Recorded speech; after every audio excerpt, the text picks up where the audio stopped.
বুশরা, আপনাকে ধন্যবাদ। আপনি ঠিকই বলেছেন যে বেগম খালেদা জিয়ার অবস্থা কিন্তু আজকে যে স্থিতিশীল এবং বেলা 12টার সময় ডাক্তার AZM জাহিদ হোসেন যে মেডিকেল বোর্ড, সেই বোর্ডের চিকিৎসক কিন্তু তার অবস্থার কথা জানিয়ে বলেছেন যে চিকিৎসকরা বোর্ড যে চিকিৎসা দিচ্ছে সেটা গ্রহণ করতে পারছেন, এটা কথা কিন্তু দুপুরে জানিয়েছিলেন।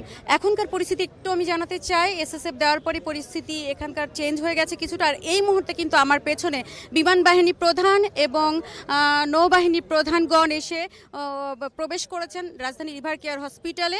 এর আগে জাস্ট 9টা বাজতে 5 মিনিট বাকি, তখন কিন্তু সেনাবাহিনীর প্রধান জেনারেল ওয়াকারুজ্জামান হাসপাতালে প্রবেশ করেছেন। জাস্ট এর আগে কিন্তু 9:45টার দিকে আমরা যেটা দেখেছি যে পুলিশের IGP বাহারুল আলম তিনিও কিন্তু এভার কেয়ার হসপিটালে প্রবেশ করেছেন। আপনি আর একটা কথা জানতে চেয়েছিলেন যে SSF এর কারণে আসলে হাসপাতালের পরিস্থিতিটা কোন পর্যায়ে এসেছে।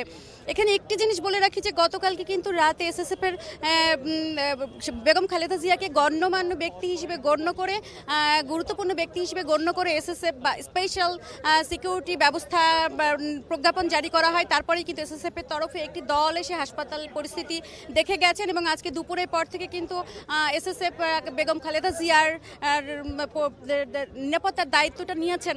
তো সেই অনুযায়ী আমরা যেটা দেখেছি যে হাসপাতালের প্রবেশ মুখ থেকে শুরু করে হাসপাতালে যে CCU বা ক্রিটিক্যাল কেয়ার ইউনিট, সেখানে কিন্তু বেশ তদারকি চলছে। আনওয়ান্টেড মানুষজন বা বাইরে কেউ প্রবেশ করতে পারছে না। আপনারা জানেন যে CCUতে ঢোকার ক্ষেত্রে কিন্তু 4টা দরজা ছিল, সেই 4টি দরজাতে অবস্থান নিয়েছে SSF এবং PGR। সব মিলিয়ে আমরা গত দুদিন যেরকম দেখেছিলাম যে এভার কেয়ার হসপিটাল জুড়ে একটি মানে মানুষের কৌতূহল উদ্দীপক মানুষের ভিড় ছিল, উপস্থিতি ছিল অনেক বেশি।